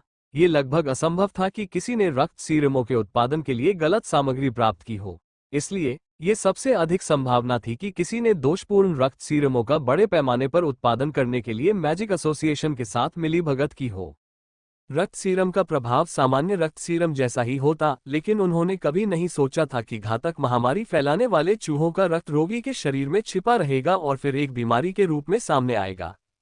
किसी तरह ये बीमारी और अधिक उत्परिवर्तित होकर महामारी में तब्दील हो गई। इस प्रकार इसने दोषपूर्ण रक्त सीरम का सेवन करने वालों के शरीर में वायरस को तुरंत सक्रिय कर दिया, जिससे प्लेग तेजी से फैल गया और होंगजो शहर के लिए एक आपदा का कारण बना। आखिरकार उन्हें महामारी का स्रोत पता चल गया। इस पूरी घटना का ब्लैक टोटेम स्नेक से कोई लेना देना नहीं था। तथाकथित प्राकृतिक आपदा वास्तव में मानव निर्मित थी। उनका अगला कदम उन लोगों का पता लगाना था जो भारी मुनाफा कमाने के लिए इस तरह के अमानवीय तरीके का इस्तेमाल करने के लिए जिम्मेदार थे। लिन किंग और मो फैन ने अपने निष्कर्ष लिन किंग को बताए, जिन्होंने भी अपनी खोजों के बारे में उन्हें बताया। पता चला कि रक्त सीरम के पहले बैच की निगरानी की जिम्मेदारी उप प्रमुख वांग यी की पत्नी के पास थी। इसके अलावा वांग यी में भी इतनी हिम्मत नहीं थी कि वह रोगग्रस्त रक्त को रक्त सीरम बनाने के लिए वैकल्पिक घटक के रूप में इस्तेमाल करे। जैसे जैसे उन्होंने आगे की जांच की, उन्हें केवल एक ही व्यक्ति दोषी होने की आशंका हुई, पार्षद लुओ मियान। यदि पार्षद लुओ मियान दोषी थे, तो इससे ये स्पष्ट हो जाता है कि उन्होंने अचानक पार्षद जूमेन के साथ मिलीभगत क्यों की। आखिरकार उन्हें महामारी के लिए एक बलि का बकरा चाहिए था। काला टोटेम सांप इसके लिए एकदम सही उम्मीदवार था, इसलिए वह काले टोटेम सांप को मौत के घाट उतारने के लिए बेताब था, ताकि वह सारा दोष पहले से मरे हुए काले टोटेम सांप पर डाल सके। यह एक चौंकाने वाली खोज थी, जिसमें एक बेहद भयावह साजिश शामिल थी। मो फैन, लिंगलिंग, वांग शियाओजुन, लिन किंग और तांग्युए वेस्ट लेक पर फिर से इकट्ठा हुए। जब मो फैन ने सबको सच बताया तो तांग्युए गुस्से से आग बबूला हो गई, उसका सीना फूल गया। उसने कभी नहीं सोचा था कि पार्षद लुओमियान इस महामारी के लिए जिम्मेदार था, और अपनी गलती कबूल करने के बजाय उसने लोगों के डर और पार्षद झूमेन की ब्लैक टोटेम स्नेक को फंसाने की रणनीति का फायदा उठाया। वह कितना क्रूर और निर्दयी था। चूंकि हमें सच्चाई पता चल चुकी है, इसलिए हमें पार्षद लुओ मियान को जल्द से जल्द गिरफ्तार कर लेना चाहिए, वांग शियाओजुन ने कहा। एक पार्षद के पास जादू की अदालत के एक वरिष्ठ सदस्य से कहीं अधिक शक्ति होती है, उसे गिरफ्तार करना आसान नहीं होगा। हमें पहले पार्षद जूमेन को काले टोटेम सांप की जान बख्शने का कोई रास्ता निकालना चाहिए। टोटेम जानवर पहले से ही बेहद कमजोर है। अगर यातना जारी रही तो वह ज्यादा देर तक टिक नहीं पाएगा, मो फैन ने कहा। लेन किंग ने सिर हिलाया। एक पार्षद को पद से हटाना काफी मुश्किल होगा। इसके अलावा उनके पास इस बात का कोई पुख्ता सबूत नहीं था कि संक्रामक रक्त सीरम के पीछे वही मास्टरमाइंड था। उन्हें एल्डरली तियान से कुछ महत्वपूर्ण सबूत मिलने तक इंतजार करना होगा। तांगयुए ने अपनी मुठियां भींच ली। भले ही उन्हें अपराधी का पता था, फिर भी वे उसे न्याय के कटघरे में नहीं ला सकते थे। जब वे चर्चा कर रहे थे, तभी लेन किन को एक फोन आया। उसके चेहरे पर थोड़ी सी बेबसी झलक रही थी। उसने कहा, जादू दरबार के उप वरिष्ठ वांग यी ने सजा से बचने के लिए आत्महत्या कर ली है। ये खबर पश्चिमी किले में तेजी से फैल गई है। पश्चिमी किले में भेजे गए रक्त के सीरम दोषपूर्ण है। प्लेग का प्रकोप अपरिहार्य है। अगर हमें पता होता कि रक्त के सीरम ही प्लेग का कारण है, तो हम उन्हें पश्चिमी किले तक पहुंचने से रोक देते, मो फैन ने कहा। सच पता चलने के बावजूद कोई फर्क नहीं पड़ता। पार्षद लुओ मियान ने रानी को बचाने के लिए अपने मोहरे की बलि दे दी और सारा दोष उप प्रमुख वांगी पर मर दिया। पूरा किला महामारी से प्रभावित है, जिससे हमारी रक्षा व्यवस्था ध्वस्त हो गई है। श्वेत जादूबाजों की सेना किसी भी समय हमला कर सकती है। होंगजो शहर को गंभीर समस्या का सामना करना पड़ेगा, लेन किंग ने कहा। अपने भाषण के बीच में ही लेन किंग ने अपनी आंखें ऊपर उठाईं और पश्चिम की ओर देखने लगी। कुछ क्षण बाद दूर से प्रकाश की एक किरण दिखाई दी। आकाश में अचानक ऊपर उठते ही वो अत्यंत आश्चर्यजनक थी। सूर्य उसी दिशा में अस्त हो रहा था। आकाश लाल रंग से रंगा हुआ था। इन दोनों रंगों का संयोजन आने वाली भयावह स्थिति की याद दिला रहा था। जैसे ही सूरज पूरी तरह से डूब गया, व्हाइट मैजिक फाल्कन्स ने धीरे धीरे धरती पर छाने वाले अंधेरे का फायदा उठाया और अपने ठिकानों से उड़ गए। सूर्य की बची खुची रोशनी से जगमगाता आकाश सफेद पंखों से ढका हुआ था। वे बादलों की तरह दिख रहे थे, इतने विशाल कि पूरे आकाश को ढक लें और धीरे धीरे किले की ओर बढ़ रहे हों। इस अद्भुत दृश्य ने तुरंत ही सभी के रोंगटे खड़े कर दिए। श्वेत जादुई बाजों ने एक और भी भयंकर हमला कर दिया था। असंख्य श्वेत जादुई बाजों को मानो कोई स्वादिष्ट भोजन मिल गया था।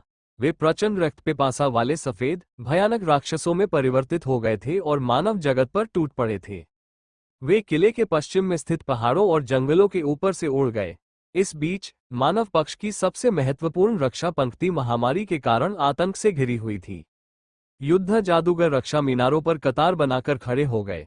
अधिकांश बुनियादी और मध्यवर्ती जादूगर उड़ने वाले दानव प्राणियों को कोई गंभीर क्षति नहीं पहुंचा सके। वास्तव में पश्चिमी किले की मुख्य मारक क्षमता बड़ी संख्या में बुनियादी और मध्यवर्ती जादूगरों से ही बनी थी। फिलहाल मनुष्यों के पास एकमात्र विकल्प यही था कि वे अपने सबसे कुशल योद्धाओं को बिखरे हुए रक्षा टावरों पर तैनात करें। किला अब रक्षा पंक्ति का हिस्सा नहीं था। टावर ही असल में वह बाधा थे जो श्वेत जादू के बाजों को मानव क्षेत्र में घुसपैठ करने से रोक रहे थे। पश्चिमी किले के ऊपर आकाश में कई जादूगर उड़ रहे थे। दिव्य चीलों के बिना कुछ उन्नत जादूगर युद्ध में शामिल भी नहीं हो सकते थे। सभी के चेहरे पर गंभीर भाव थे। अगर वे कहते कि उन्हें श्वेत जादू के बाजों की विशाल सेना का सामना करने से डर नहीं लग रहा है, तो वे झूठ बोल रहे होते। उनकी संख्या बहुत अधिक थी। उन्नत जादूगरों को भी युद्ध में जान का खतरा था। ये लड़ाई देखते ही देखते इंसानों और दानवों के बीच गतिरोध में बदल गई। इंसानों की संख्या बहुत कम थी। देखने में तो लड़ाई एक तरफा लग रही थी, लेकिन इंसान पीछे हटने की हिम्मत नहीं कर रहे थे। रक्षा पंक्ति के पीछे बहुत सारे बेबस नागरिक थे। अगर श्वेत जादू के बाज रक्षा पंक्ति पार कर लेते, तो वे शहर में भीषण नरसंहार कर देते। पश्चिमी किले के मुख्य बैठक कक्ष में पार्षद जू मेन खिड़की के सामने खड़े थे, जहां से आसमान साफ दिखाई देता था। उनके चेहरे पर बेहद गंभीरता थी। उन्होंने सिगरेट का एक कश लिया और तुरंत बुझाते हुए कहा, वू पिंगजिंग, मेरे साथ युद्ध में चलो। पार्षद महोदय, आप स्वयं युद्ध में कैसे शामिल हो सकते हैं? राजरक्षक ली जिन ने कहा। हमारे पास कोई विकल्प नहीं बचा है। अगर मैं नहीं गया, तो उस शासक स्तर के राक्षस को कौन संभालेगा? पार्षद ने जवाब दिया। जी हाँ, हमें न केवल बड़ी संख्या में मौजूद श्वेत जादुई बाजों से निपटना है, बल्कि शासक स्तर के दानव को भी रोकना होगा। पार्षद वू पिंगजिंग, एल्डर तांग जोग और ली तियान, कृपया शासक स्तर के प्राणी को संभालें। सेना सलाहकार यून फैंग ने सहमति जताई। चारों ने सिर हिलाकर सहमति जताई। वे शासक स्तर के दानव राक्षस से मृत्यु तक लड़ने के लिए तैयार थे। एल्डर कोर्ट ली तियान ने पार्षद झू मेन की ओर एक नजर डाली और फिर सेना सलाहकार यून फैंग की ओर देखते हुए कहा, इस बार श्वेत जादूबाज अपने आक्रमण को लेकर बेहद गंभीर हैं। क्या किसी को आश्चर्य नहीं होता कि पश्चिम रिज पर शांतिपूर्वक रह रहे दानव जानवर अचानक हमारे शहर पर हमला क्यों कर रहे हैं? ये कमीने भी चालाक है। ये बस हमारी स्थिति का फायदा उठा रहे हैं। क्योंकि महामारी के कारण हमारी रक्षा व्यवस्था बुरी तरह प्रभावित है। ये इतना बड़ा मौका हाथ से जाने नहीं देंगे। ये हमेशा से हमारे शहर पर कब्जा करना चाहते थे। जो शांति थी वो बस इसलिए थी ताकि हम लापरवाह हो जाएं, पश्चिमी किले के सेना सलाहकार युनफेंग ने कहा। पार्षद जू मेंग ने ली तियान की ओर देखा और गंभीर स्वर में पूछा, बड़े ली तियान, आपकी बातों से लगता है कि आपको कुछ पता है? मेरे अधीनस्थ लेन किंग ने कई युवा और बहादुर जादूगरों से इस महामारी की सच्चाई जान ली है। यह कोई प्राकृतिक आपदा नहीं थी, बल्कि मानव निर्मित थी, एल्डरली तियान ने भारी स्वर में कहा। प्लेग कोई प्राकृतिक आपदा नहीं थी, ये मानव निर्मित थी। ये शब्द बैठक कक्ष में गूंज उठे, जिससे सभी लोग आश्चर्यचकित रह गए। एल्डरली तियान, आपका इससे क्या मतलब है? सेना सलाहकार युनफेंग ने उत्सुकता से पूछा। ये तो सभी जानते हैं कि पश्चिमी किले में फैले संक्रमण का स्रोत व्हाइट टाउन से लाए गए रक्त सीरम थे। इन रक्त सीरम में एक प्रकार का रोगग्रस्त रक्त था, जिसे घातक महामारी फैलाने वाले चूहों से प्राप्त किया गया था। जैसे ही वायरस रोगियों के शरीर में फैला, यह अंततः एक महामारी में बदल गया, ली तियान ने कहा। दाढ़ी वाले पार्षद लुओ मियान ने ली तियान के बात पूरी करने से पहले ही टोकते हुए कहा, हमारी पहली प्राथमिकता अब व्हाइट मैजिक फाल्कन से निपटना है। महामारी के बारे में हमें बाद में सोचना चाहिए। एल्डर ली तियान ने अपराधबोध से ग्रस्त पार्षद लुओ मियान की ओर देखा और खोखली हंसी के साथ कहा, हो सकता है कि सभी को ये पता ना हो, लेकिन श्वेत जादू के बाज हम पर केवल महामारी के कारण आक्रमण कर रहे हैं। हानिकारक महामारी फैलाने वाले चूहे श्वेत जादुई बाज का पसंदीदा भोजन है। साथ ही वे अपनी वंश परंपरा को सुधारने के लिए इन घातक महामारी फैलाने वाले चूहों के रोगग्रस्त रक्त का उपयोग कर सकते हैं। इसलिए जब श्वेत जादू के बाजों को घातक महामारी फैलाने वाले चूहों की गंध आती है, तो वे हर कीमत पर उनका शिकार करते हैं। शहर में कई लोग संक्रमित हो चुके हैं, इस प्रकार उनके शरीर का रक्त घातक महामारी फैलाने वाले चूहों का दूषित रक्त बन गया है। ली तियान एक पल के लिए रुका, उसकी निगाहें पार्षद लुओ मियान से हटी नहीं। सब कुछ उसके लालच की वजह से हो रहा था, फिर भी वह बैठक कक्ष में बैठा था जबकि उप प्रमुख वांगी उसका बलि का बकरा बन गया था। उसने सारा दोष काले टोटेम सांप पर डाल दिया था। ऐसे दुष्ट व्यक्ति को देखकर ली तियान को तुरंत पार्षद को मार डालने की तीव्र इच्छा हुई। श्वेत जादू के बाजों ने इतना भीषण हमला इसलिए किया है क्योंकि वे मानते हैं कि हर संक्रमित रोगी एक घातक महामारी का चूहा है, एक स्वादिष्ट भोजन है, एक ऐसा संसाधन है जो उन्हें और मजबूत बनाएगा। एल्डरली तियान ने क्रोधित होकर अपनी बात समाप्त की। जब बाकी लोगों ने उसकी बातें सुन ली तो वे पूरी तरह से चकित रह गए। क्या आप मुझसे कह रहे हैं कि व्हाइट मैजिक फाल्कन्स हम पर केवल इसलिए हमला कर रहे हैं क्योंकि वे प्लेग से प्रभावित लोगों को निशाना बना रहे हैं? पार्षद जू मेंग ने अविश्वास से पूछा। बिल्कुल सही। क्या आपको यह एहसास नहीं हुआ कि व्हाइट मैजिक फाल्कन्स किले को नष्ट करने की कोशिश नहीं कर रहे हैं? व्हाइट टाउन और किले से सभी संक्रमितों को होंगजो शहर में स्थानांतरित करने के बाद दानव जानवरों ने शहर पर ही अपनी नजरें जमा ली हैं। ली तियान ने भारी स्वर में कहा। होंगजो इस समय एक गंभीर स्थिति में था। ली तियान को किसी की भावनाओं की परवाह नहीं थी। वो बैठक के दौरान पार्षद लुओ मियान की साजिश का खुलासा करने के लिए दृढ़ संकल्पित था, ताकि सभी को युद्ध का असली कारण पता चल सके। एक जादूगर के रूप में ली तियान का दृढ़ विश्वास था कि प्रत्येक जादूगर का ये दायित्व है कि वह अपनी जान जोखिम में डालकर भी राक्षसी जानवरों को अपने क्षेत्र में घुसपैठ करने से रोके, लेकिन इसका मतलब यह नहीं था कि जादूगरों को एक व्यक्ति के लालच से उत्पन्न मानव निर्मित आपदा के लिए अपने कीमती जीवन का बलिदान देना होगा। लुओ मियान, लगता है तुम मुझसे बहुत कुछ छिपा रहे हो। पार्षद जू मेंग को कुछ महसूस हुआ। उनकी निगाहें पार्षद लुओ मियान पर टिक गईं। पार्षद लुओ मियान के चेहरे पर मुस्कान बरकरार थी, डर का नामोनिशान भी नहीं था। हम इसे बाद में सुलझा लेंगे, लेकिन अभी हमारे सामने और भी जरूरी मामले हैं। हमारे दुश्मन हमारे सामने खड़े हैं। क्या हमें आपस में लड़कर अपना समय बर्बाद करना चाहिए? जनरल युनफेंग ने सिर हिलाया। श्वेत जादूबाजों की सेना 2 घंटे में हमारी रक्षा पंक्ति पर पहुंच जाएगी। हमारी रक्षा पंक्ति लगभग 3 घंटे तक टिकी रह सकती है, उसके बाद वे घुसपैठ करके होंगजो शहर पर आक्रमण कर देंगे। हमारे पास श्वेत जादूबाजों के आक्रमण को रोकने या शासक स्तर के दानव जानवर को नष्ट करने के लिए 5 घंटे बचे हैं। बिल्कुल सही। पार्षद लुओ मियान ने तुरंत सिर हिलाया, मानो उन्हें डर हो कि कोई और फिर से रक्त सीरम का मुद्दा न उठा दे। लेन किंग ने आगे बढ़कर कहा, अगर श्वेत जादू के बाज महामारी के कारण आक्रमण कर रहे हैं, तो मेरा मानना है कि हमारी पहली प्राथमिकता महामारी का इलाज ढूंढना होनी चाहिए। इससे श्वेत जादू के बाज अपने लक्ष्य खो देंगे और हमारे लिए उन्हें खदेड़ना आसान हो जाएगा। ऐसा लगता है कि आपने इस महामारी का इलाज पहले ही ढूंढ लिया है, पार्षद लुओ मियान ने एक अजीब सी मुस्कान के साथ कहा।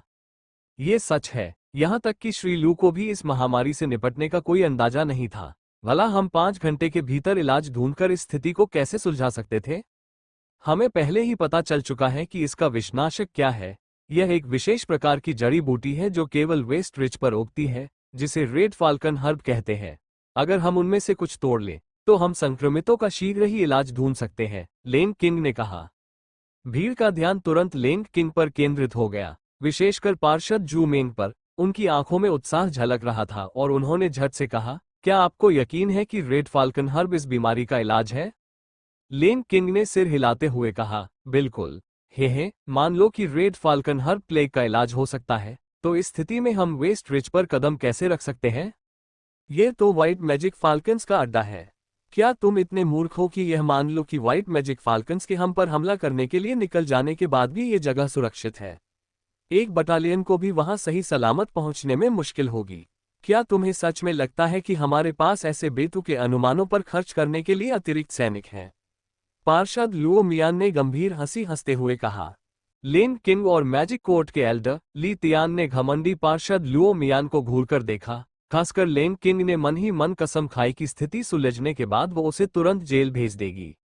भीड़ भी नाराज हो गई। आखिरकार उन्हें महामारी का समाधान मिल गया, जिससे श्वेत जादू के बाजों का आक्रमण भी रुक जाएगा। लेकिन ये समाधान सबसे खतरनाक जगह पर मिला। हाँ, श्वेत जादुई बाज और स्वर्गीय चील एक ही प्रजाति के हैं। सामान्यतः श्वेत जादुई बाज स्वर्गीय चील पर हमला नहीं करते। अगर हम एक स्वर्गीय चील को पश्चिम रिज में चुपके से भेजकर लाल बाज जड़ी बूटियां ले आएं, तो क्या हम इस समस्या को आसानी से हल नहीं कर सकते? जनरल यूनफैंग ने झट से कहा। जनरल यूनफैंग के बगल में खड़े कमांडर मिंग कुओ ने जल्दी से उनके कान में फुसफुसाते हुए कहा, जनरल, आप भूल गए कि आपने सभी स्वर्गीय ईगल्स को मारने का आदेश दिया था। जनरल यूनफैंग ने मुंह फुला लिया और कमांडर को घूरकर देखा, मानो वो कहना चाह रहे हों, धन्यवाद, लेकिन याद दिलाने के लिए धन्यवाद नहीं। किले में एक भी दिव्य बाज नहीं मिला। अगर होता भी तो शासक स्तर के बाज की मौजूदगी के कारण वो बागी हो जाता। भला कोई दिव्य बाज पश्चिम रिज में कैसे घुस सकता था? बैठक कक्ष में जल्द ही सन्नाटा छा गया, क्योंकि उनमें से कोई भी संकट को हल करने के लिए कोई कारगर योजना नहीं सोच पा रहा था। अचानक एक युवक दरवाजे से कमरे में घुस आया और मेज से जा टकराया। 2 क्रोधित सैनिक तुरंत अंदर आए और उसे कमरे से बाहर निकालने की कोशिश करने लगे। युवक ने अपनी पूरी ताकत से चिल्लाते हुए कहा, मेरे पास रेड फाल्कन हर्ब्स को वापस लाने का तरीका है। मेरे पास विषनाशक प्राप्त करने का तरीका है। जनरल यूनफैंग ने उस बच्चे पर एक नजर डाली और गुस्से से कहा, ये बदमाश कहाँ से आ गया? इसे बाहर घसीट कर लाओ और अनुशासन की छड़ी से सजा दो। हम यहाँ एक महत्वपूर्ण बैठक कर रहे हैं। एक बच्चे को अंदर घुसने की इजाजत क्यों दी गई है? पार्षद लुओ मियान ने गुस्से से कहा। रुको, इस युवक ने हमें महामारी के स्रोत का पता लगाने में मदद की। चलो सुनते हैं कि वह क्या कहना चाह रहा है, लेन किंग ने बीच में ही टोकते हुए कहा। तो फिर उसे बोलने दो, जादू न्यायालय के प्रमुख ली तियान ने कहा। पार्षद लुओ मियान जोर से हंस पड़े। मुझे लगा था कि मैं यहाँ सिर्फ इस बात पर चर्चा करने आया हूँ कि हम इस स्थिति से कैसे निपटेंगे, लेकिन आप न सिर्फ मुझ पर झूठे आरोप लगा रहे हैं, बल्कि यह भी सुझाव दे रहे हैं कि हमें एक बच्चे की बात सुननी चाहिए। अगर आप इतने ही बेकार हैं, तो मैं यहाँ अपना समय बर्बाद नहीं करूंगा। पार्षद लुओ मियान अपनी सीट से उठे और कमरे से बाहर चले गए, मानो उनका मौजूदा मामलों से कोई लेना देना ही न हो। लोग एक दूसरे की ओर देखने लगे, उन्हें समझ नहीं आ रहा था कि क्या करें। लेन किंग ने धैर्यपूर्वक वांग शियाओजुन से पूछा, आपने बताया था कि आपके पास रेड फाल्कन हर्ब्स को वापस लाने का एक तरीका है, वह क्या है? मो फैन और लिंगलिंग, जो पहले वांग शियाओजुन के साथ कमरे के बाहर इंतजार कर रहे थे, वे भी कमरे में प्रवेश कर गए थे। मो फैन ये जानने के लिए उत्सुक था कि वांग शियाओजुन के मन में क्या योजना है जिससे वे श्वेत जादुई बाजों के घोंसलों से लालबाज जड़ी बूटियां प्राप्त कर सकें। जैसा कि पार्षद लुओ मियान ने बताया था, पश्चिम रिज तक पहुंचने के लिए उन्हें विशिष्ट योद्धाओं की एक टीम की आवश्यकता होगी। वांग शियाओजुन ने उन प्रभावशाली व्यक्तियों पर एक नज़र डाली जिनसे उसकी रोजमर्रा की जिंदगी में कभी मुलाकात नहीं हुई थी। थोड़ा भयभीत होते हुए भी उसने गला साफ किया और कहा, किले में अभी भी एक दिव्यबाज है। वह मेरे आदेश मानता है। मैं उस पर सवार होकर पश्चिम रिज में चुपके से घुसकर लालबाज जड़ी बूटियां ले आऊंगा। मैं उसे सबसे अच्छी तरह जानता हूं। कमांडर मिंग कुओ चिल्लाया, क्या हमने सभी स्वर्गीय ईगल्स को मारने का आदेश नहीं दिया था? फिर भी तुम्हारे पास एक क्यों है? मैंने आदेश का उल्लंघन किया और उस दिव्य बाज को जाने दिया जिसे मैंने बचपन से पाला था, वांग शियाओजुन ने कोमल स्वर में उत्तर दिया। जनरल यूनफैंग की आंखों में एक चमक आई। उन्होंने बिल्कुल सही समय पर आदेश का उल्लंघन किया था। हालांकि कमांडर ने भौहें चढ़ाकर सिर हिलाते हुए कहा, यह बेकार है। शासक स्तर के बास की वजह से हमने स्वर्गीय चीलों पर से अपना नियंत्रण खो दिया है। सौभाग्य से उन्होंने हम पर हमला नहीं किया, फिर भी वह आपके आदेश का पालन कैसे कर सकता है? मानव सैनिकों द्वारा कमरे से बाहर निकाले जाने के डर से वांग शियाओजुन ने अचानक कहा, मेरे दिव्यबाज की मिश्रित नस्ल है। उसके पंख भूरे हैं, इसलिए मैं ठीक से बता नहीं सकता कि वह किस नस्ल का है। मैंने कल उससे संपर्क करने की कोशिश की और मुझे जवाब भी मिला, क्योंकि मुझे लगा था कि वह भी शासक स्तर के दानव के वश में है। हालांकि आह्वान के बाद वह वास्तव में मेरे पास आया, जिससे पता चलता है कि वह शासक स्तर के दानव के वश में नहीं है। वांग शियाओजुन का सुझाव सुनकर सबकी आंखों में आशा की किरण जगी। अगर वे इस महामारी का इलाज कर पाते तो श्वेत जादू के बाज अपने लक्ष्य खोने के बाद पीछे हट जाते।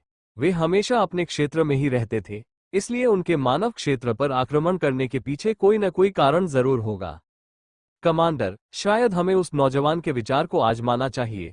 अगर यह असफल भी हो जाए तो स्थिति और खराब नहीं होगी, एल्डरली तियान ने कहा। बैठक कक्ष में मौजूद अन्य कमांडरों ने भी इस बात से सहमति जताई। ठीक है वांग शियाओजुन, है ना? अगर तुम कुछ रेड फाल्कन हर्ब्स लाने में कामयाब हो जाते हो तो मैं तुम्हें होंगजो रक्षक की उपाधि से सम्मानित करूंगा।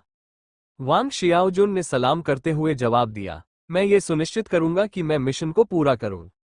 वांग शियाओजुन, तुम जानते हो कि वेस्ट रिज युद्ध क्षेत्र से भी ज्यादा खतरनाक है। वहां तुम्हारी जान जाने की पूरी संभावना है। क्या तुम वाकई ऐसा करना चाहते हो? वांग शियाओजुन ने एक पल के लिए झिझकते हुए फिर से सलाम किया और कहा, मैं जिंदा लौटकर आऊंगा। लेन किंग ने उस युवक के चेहरे पर दृढ़ भाव देखा और पार्षद लुओ मियान के उस उदासीन रवैये को याद किया जो उसने किए जाने के बावजूद दिखाया था। उस निडर युवक की तुलना में लेन किंग ने पाया कि एक उच्च पदस्थ पार्षद अभी तक सैन्य पद प्राप्त न कर चुके युवक से कहीं अधिक दुर्बल था। लेन किंग उस युवक के हौसले से प्रभावित हुई। उसने लिंगलिंग की ओर देखकर कहा, लिंगलिंग, तुम वांग शियाओजुन के साथ जाओ। ध्यान रखना कि वह जिंदा वापस आ जाए। लेन किंग ने मो फैन पर एक नजर डाली और समझ गई कि वह यहाँ किस लिए आया है। उसने पार्षद जू मेंग से कहा, पार्षद जी, काले टोटेम वाले सांप का इस महामारी से कोई लेना देना नहीं है।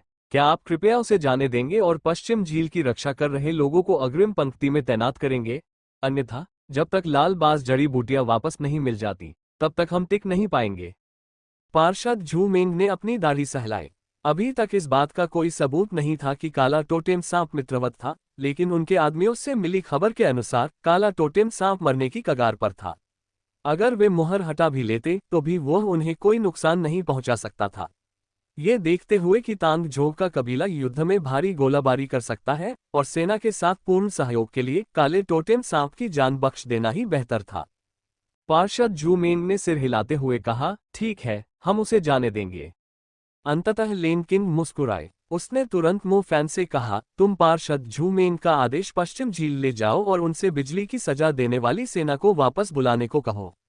उनसे कहो कि वे तुरंत पश्चिम किले की ओर प्रस्थान करें और श्वेत जादूबाजों की सेना से बचाव करें।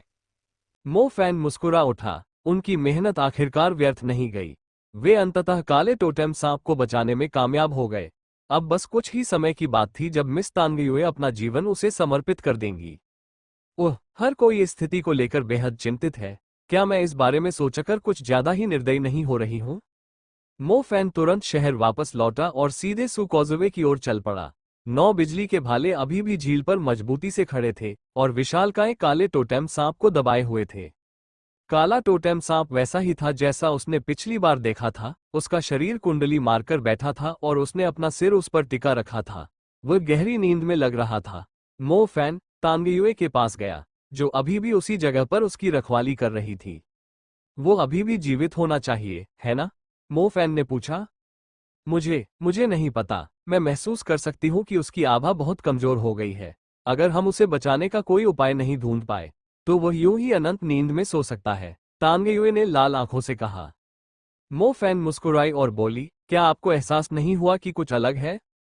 तांगयुए को समझ नहीं आया कि मो फान क्या कहना चाह रहा था। वो उसे खाली निगाहों से देखती रही। थोड़ी देर बाद उसने देखा कि 9 भाले धीरे धीरे गायब हो रहे थे। 9 बिजली के खंभे पूरी तरह से गायब हो गए थे। जैसे जैसे ऊर्जा कम होती गई, झील फिर से शांत हो गई। तांगयुए ने अपनी उत्तेजना को काबू में रखते हुए गायब होते हुए उस आकृति को अविश्वास से देखा। फिर मो फैन की तरफ देखते ही उसकी आंखों से आंसू बहने लगे। उसे उम्मीद नहीं थी कि मो फैन ऐसा करेगा।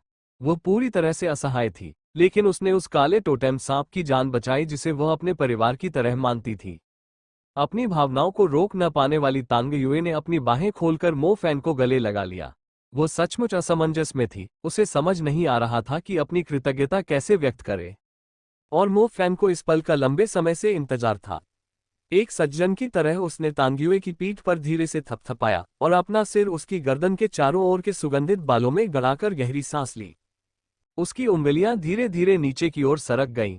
भावनाओं के इस उफान के दौरान कोई भी यह गारंटी नहीं दे सकता था कि दो लोगों के बीच शारीरिक संपर्क उचित रहेगा।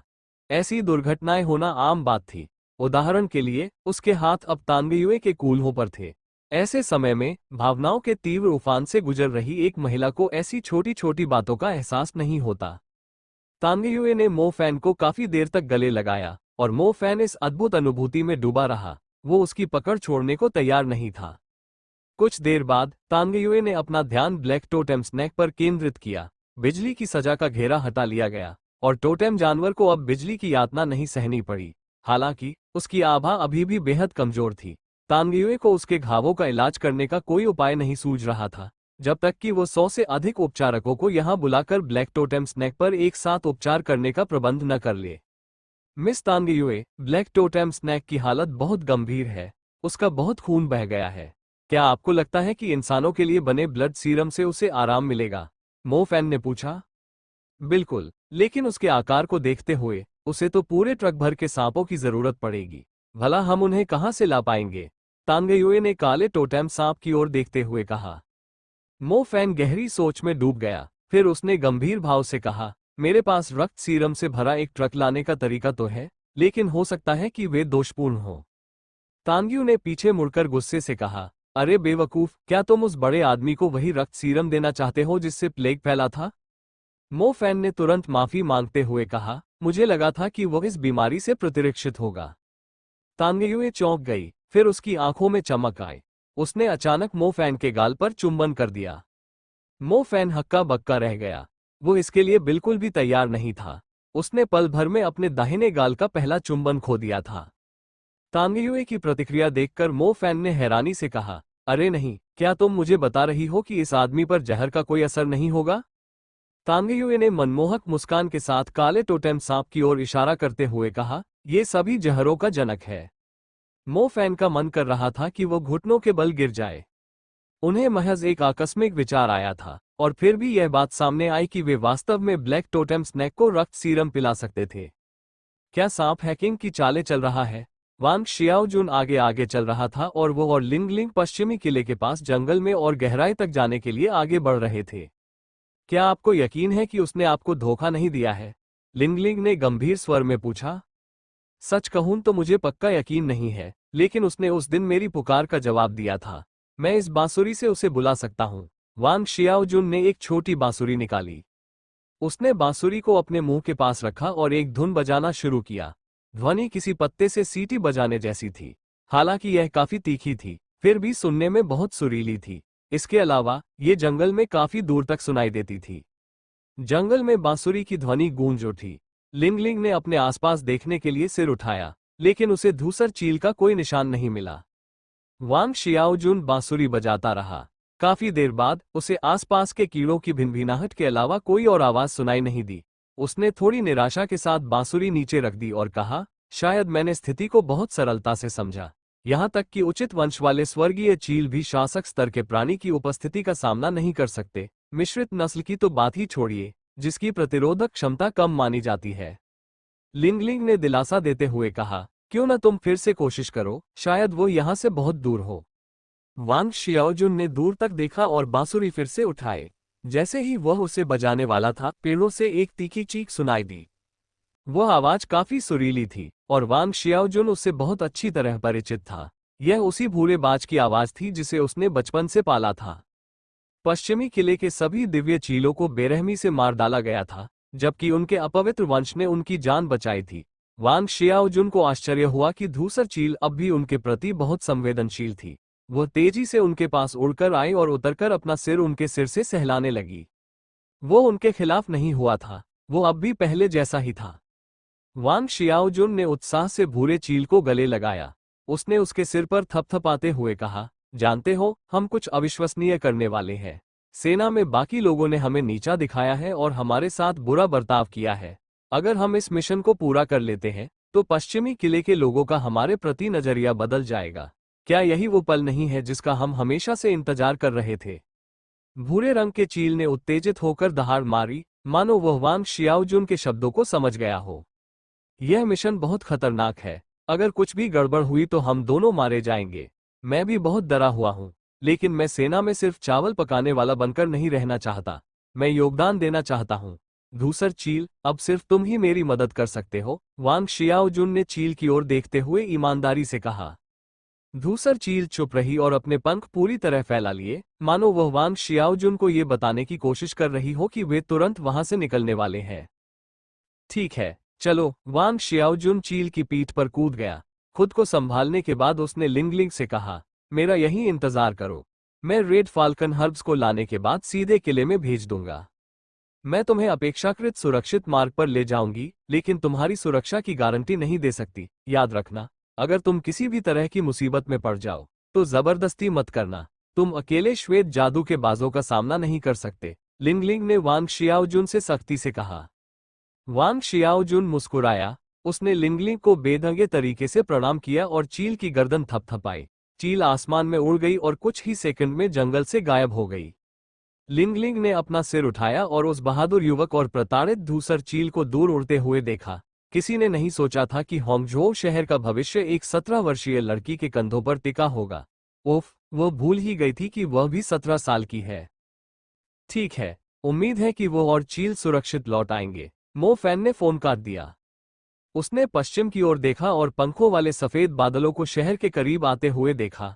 वे किले के ठीक ऊपर तैरते हुए प्रतीत हो रहे थे और शहर से लोग अंधेरे में आतिशबाजी की तरह फूटते विनाशकारी मंत्रों के विस्फोटों को देख सकते थे।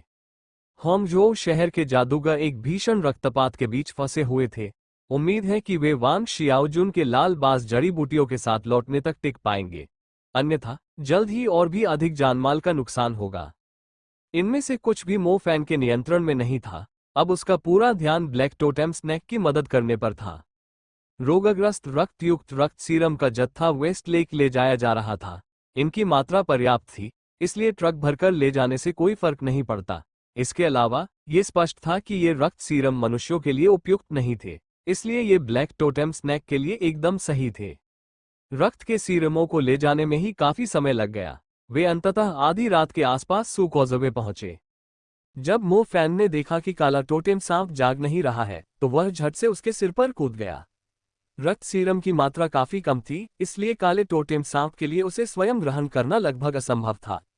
मो फैन के पास अपने दांतों के बीच से रक्त सीरम को काले टोटेम सांप के मुंह में डालने के अलावा कोई चारा नहीं था। हालांकि रक्त सीरम इतने छोटे थे कि उन्हें ब्लैक टोटेम स्नैक के मुंह में उसके दांतों के बीच की जगह से डाला जा सकता था, लेकिन एक अच्छी गुणवत्ता वाला रक्त सीरम एक इंसान के शरीर में मौजूद रक्त की मात्रा से 10 गुना अधिक रक्त उत्पन्न करने के लिए पर्याप्त था। अगर ब्लैक टोटेम स्नैक रक्त सीरम से भरा पूरा ट्रक पी ले तो कम से कम उसकी एचपी बार के 2 या 3 ब्लॉक तो ठीक हो जाने चाहिए, है ना? ब्लैक टोटेम स्नैक को लगातार रक्त सीरम पिलाया जा रहा था।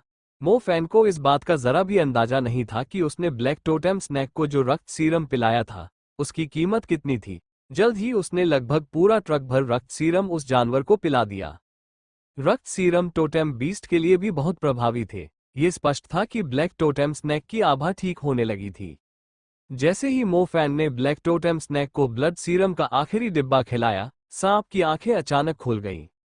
चौंकती निगाहें नन्हे मो फैन को घूर रही थीं, जो सिर के बल खड़ा था। मो फैन लड़खड़ाया और लगभग झील में गिर ही गया। काले टोटेम वाले सांप ने गहरी आवाज निकाली। मो फैन का चेहरा तुरंत पीला पड़ गया और वह धीरे से मुड़ा और पुल पर खड़ी तांगी हुए से पूछा, क्या क्या क्या कह रहा है? तांग युए खिलखिलाकर हंस पड़ी और आंखें सिकोड़कर मो फैन से बोली, वो पूछ रहा है कि क्या तुम्हारे पास और भी है, वो तुम्हें धन्यवाद भी दे रहा है। रक्त सीरम को नष्ट करने के बजाय उन्हें ब्लैक टोटेम स्नैक को देना बेहतर था ताकि वह ठीक हो सके। मो फैन ने लेंग किंग को फिर से फोन किया और उससे रक्त सीरम से भरा एक और ट्रक भेजने का अनुरोध किया। काले टोटेम सांप ने एक और चीख निकाली। मो फैन के पूछने से पहले ही तांग युए ने मुस्कुराते हुए अनुवाद किया, बड़े आदमी का कहना है कि ये बहुत स्वादिष्ट है, उन्हें ये बहुत पसंद आए। मो फैन को अपने होंठ फड़कते हुए महसूस हो रहे थे। ये रक्त सीरम तो मानो अवैध रूप से पुनर्चक्रित अपशिष्ट खाना पकाने के तेल के समान थे। उसने कभी किसी को अवैध रूप से पुनर्चक्रित खाना पकाने के तेल को इस तरह खाते हुए इतना आनंद लेते नहीं देखा था। उत्तर दिशा की ओर देखो, शक्तिशाली श्वेत जादूबाजों का एक समूह तुम्हारी ओर उड़ रहा है। तुम्हें तुरंत वहां से हट जाना चाहिए। उन्हें तुम्हारी गंध का पता न चलने दो। ठीक है, मैं ज्यादा देर नहीं बोल सकती क्योंकि इससे तुम्हारा भी भेद खुल जाएगा। जब सब ठीक हो जाए तो मुझे संकेत भेजना। लिंगलिंग की आवाज सुनाई दी। वांग शियाओजुन ने तुरंत उत्तर दिशा की ओर देखा। सफेद जादुई बाजों का एक विशाल समूह पहाड़ों के ऊपर चक्कर लगा रहा था और अपने क्षेत्र की गश्त कर रहा था। उनकी तीखी चीखों से वांग शियाओजुन की रीढ़ में सिहरन दौड़ गई। वांग शियाओजुन ने अपनी सांस रोक ली और अपने दाहिने हाथ में पकड़ी एक छोटी सी गोली को तोड़ दिया। यह एक गुप्त गोली थी जिसका इस्तेमाल सेना में आमतौर पर गंध को दबाने के लिए किया जाता था, जिससे दानव जानवरों के लिए एक निश्चित दूरी से आगे इसकी गंध का पता लगाना असंभव हो जाता था। वांग शियाओजुन और उसका बाज झाड़ियों के नीचे छिप गए और धैर्यपूर्वक सफेद जादुई बाजों के ऊपर से उड़ने का इंतजार करने लगे। कुछ देर बाद वांग शियाओजुन अपनी मंजिल की ओर बढ़ने ही वाले थे कि उन्हें सेना के एक पुराने सैनिक की बात याद आई कि सफेद जादुई बाज हमेशा अपने इलाके में एक ही जगह पर 2 बार चक्कर लगाते हैं। दूसरे शब्दों में, वे अगली जगह पर जाने से पहले एक ही जगह से 2 बार गुजरते हैं। यही मुख्य कारण था कि अन्य प्रजातियों को उनके इलाके में रहने में परेशानी होती थी, क्योंकि ये पक्षी अपने इलाके की रक्षा करने में बेहद सतर्क रहते थे। वांग शियाओजुन ने अपनी इच्छा को काबू में रखा और धैर्यपूर्वक प्रतीक्षा की। जैसा कि उसने अनुमान लगाया था, कई सफेद जादुई बाज दूसरी दिशा से उनके स्थान के पास से उड़ गए। अगर उसने उस समय हिलने का फैसला किया होता तो उसकी स्थिति उजागर हो जाती। गश्ती दल से बच निकलने के बाद वांग शियाओजुन भूरे बाज पर सवार होकर अपनी यात्रा जारी रखी। वांग शियाओजुन ने अपनी स्मृति का अनुसरण करते हुए उस स्थान को खोजा जहां उसे रेड फाल्कन हर्ब्स मिली थी, रास्ते में कई पहाड़ों को पार करते हुए। ये यहीं कहीं होना चाहिए। मुझे उम्मीद है कि मेरा सामना किसी उच्च वंश के श्वेत जादूबाज से न हो जाए, वांग शियाओजुन ने बुदबुदाते हुए कहा। उच्च वंश का श्वेत जादुई बाज आसानी से धूसर बाज के वंश की पहचान कर सकता है। बाज श्वेत जादुई बाजों के बीच घुल मिल सकता है, लेकिन वह योद्धा या कमांडर स्तर के प्राणियों की नजरों से कभी नहीं बच पाएगा। वांग शियाओजुन जल्द ही खुद को एक परिचित वातावरण में पाया। उसने जलती हुई लाल लपटों जैसे पौधों से ढकी ढलान पर एक नजर डाली। ढलान काफी खड़ी थी और पास ही कुछ श्वेत जादुई बाज आपस में लड़ रहे थे। वांग शियाओजुन सावधानीपूर्वक ढलान पर उड़ गया और अपने चील के भूरे पंखों के भीतर छिप गया। श्वेत जादुई बाजों ने भूरे चील को देखा, लेकिन यह महसूस करने के बाद कि वह उन्हीं की प्रजाति का है, उन्होंने उसे पूरी तरह से अनदेखा कर दिया। वांग शियाओजुन ने ग्रे ईगल को व्हाइट मैजिक फाल्कन से दूर एक जगह पर निर्देशित किया। वह ईगल की पीठ से नीचे कूद गया। उसने ईगल के शरीर का सहारा लेकर रेड फाल्कन हर्ब्स एकत्र किए। प्लेग से 10,000 से अधिक लोग प्रभावित थे, इसलिए उन्हें रेड फाल्कन हर्ब्स की काफी मात्रा की आवश्यकता होगी। सेना ने उसे पहले ही एक स्टोरेज ब्रेसलेट दिया था जिसमें बहुत सारा सामान रखा जा सकता था। वांग शियाओजुन ने रेड फाल्कन हर्ब्स से उस जगह को भरने की पूरी कोशिश करने की योजना बनाई। उसने झटपट उन जड़ी बूटियों को जड़ से उखाड़ दिया जिनके तनों पर गुलाब की तरह कांटे लगे हुए थे। वह दस्ताने लाना भूल गया था। जड़ी बूटियां उखाड़ने के बाद उसके हाथों पर घाव और खरोंचें पड़ गई थीं। दर्द से कराहते हुए उसने दांत भींच लिए, पर वह रुक नहीं सकता था। अनगिनत जिंदगियों का बोझ उसके कंधों पर था। खून टपक रहा था। उसकी गंध जल्द ही हवा में फैल गई और पास ही मौजूद व्हाइट मैजिक फाल्कन्स तक पहुंच गई। वे तुरंत मुड़े और उसकी ओर बढ़े। अरे यार, इन्होंने मुझे ढूंढ लिया। नहीं, इन्होंने तो बस मेरे हाथ पर लगे खून की गंध पहचानी, वांग शियाओजुन ने बुदबुदाते हुए कहा। वह अपने बगल की एक चट्टान के पीछे छिप गया और चील से फुसफुसाते हुए बोला, जाओ और इन्हें यहां से भगा दो। बाद में मेरे पास वापस आना। चील ने अपने पंख फड़फड़ाए और गुस्से में आकर सीधे सफेद जादू वाले बाजों में से एक से टकरा गई। सफेद जादुई बाज ने भी वैसा ही जवाब दिया। उसने अपनी नुकीली चोंच से चील की पीठ पर वार किया। जल्द ही धूसर चील ने सफेद जादुई बाजों से लड़ाई शुरू कर दी। भूरे रंग के चील ने मौका पाकर आकाश में उड़ान भर ली। क्रोधित सफेद जादुई बाज तुरंत उसके पीछे पीछे चल दिए। शाबाश, वांग शियाओजुन ने मन ही मन बुदबुदाया। व्हाइट मैजिक फाल्कन्स के बहकावे में आने के बाद वांग शियाओजुन को अब अपने आसपास नजर रखने की जरूरत नहीं थी। उसने अपनी आस्तीनें फाड़ी और उन्हें अपने खून बहते हाथों पर लपेट लिया। उसे इस समय का सदुपयोग करके सभी रेड फाल्कन हर्ब्स को इकट्ठा करना था। जब भी वह जमीन से कोई जड़ी बूटी निकालने की कोशिश करता तो ये किसी कांटेदार पौधे को तोड़ने जैसा ही होता था। जल्द ही वांग शियाओजुन की हथेलियों पर लिपटा कपड़ा फट गया। वांग शियाओजुन को लगा कि उसकी आंखों से आंसू फूट पड़ेंगे, लेकिन उसने दांत भींचे और उसी रफ्तार से जड़ी बूटियां तोड़ना जारी रखा। उसे पता नहीं था कि उसने कितनी जड़ी बूटियां इकट्ठा कर ली हैं। भंडारण कक्ष लगभग लाल बाज जड़ी बूटियों से भर चुका था। उसने एक जानी पहचानी चीख सुनी। वांग शियाओजुन बेहद खुश था। चील बिल्कुल सही समय पर लौट आई थी। अब उनके पीछे हटने का समय था। वह झट से चील की पीठ पर कूद गया। धूसर चील ने अपने पंख फड़फड़ाए और तेजी से पश्चिम किले की दिशा में उड़ गई। थोड़ी देर बाद उसे अपने पीछे सफेद जादुई बाजों की चीखें सुनाई देने लगी। जल्दी करो और तेज, हम उन्हें हमारे पास आने नहीं दे सकते, वांग शियाओजुन ने धूसर चील से कहा। धूसर चील ने अपने पंख तेजी से फड़फड़ाए। वो भली भांति जानता था कि अगर श्वेत जादुई बाजों ने उसे पकड़ लिया तो उसका स्वामी खतरे में पड़ जाएगा। सौभाग्य से श्वेत जादुई बाज उसका पीछा केवल इसलिए कर रहे थे क्योंकि उसने उनसे लड़ाई मोल ली थी। अगर उन्हें पता चलता कि कोई इंसान उनके इलाके में घुसपैठ कर चुका है तो वे तुरंत अपने साथियों को बुलाकर उसके भागने का रास्ता बंद कर देते। भूरे चील की पीठ पर वांग शियाओजुन असहनीय दर्द से तड़प रहा था। उसके हाथ खून से लथपथ थे। उसकी उंगलियां हिल नहीं पा रही थीं क्योंकि उसकी नसें लगभग आधी कट चुकी थीं। सौभाग्य से उसने लाल बाज की जड़ी बूटियां काफी मात्रा में प्राप्त कर ली थीं। अब उसे बस वापसी के रास्ते में अधिक सावधानी बरतने की जरूरत थी। West Lake. मो फैन ने पश्चिम दिशा के आकाश की ओर देखा। बैटलमेज और व्हाइट मैजिक फाल्कन्स के बीच युद्ध तेज हो चुका था और होंगजो शहर के करीब पहुंच रहा था। अब ज्यादा समय नहीं बचा था। सौभाग्यवश उसे लिंगलिंग से पता चला कि वांग शियाओजुन नाम का लड़का सामान से लदा हुआ वापस आ रहा है। ये खबर सुनकर उसने राहत की सांस ली। अगर वांग शियाओजुन समय रहते रेड फाल्कन हर्ब्स लेकर वापस आने में कामयाब हो जाता है तो संकट तुरंत हल हो जाएगा। जहां तक अवैध रूप से पुनर्चक्रित खाना पकाने के तेल से भरे 2 ट्रकों की बात है, ओह, काले टोटेम सांप ने लगभग सारा रक्त सीरम खत्म कर दिया था। वह अचानक सो गया था। उसके शरीर के घाव और भी गहरे हो गए थे, मानो वे और भी गंभीर हो रहे हों।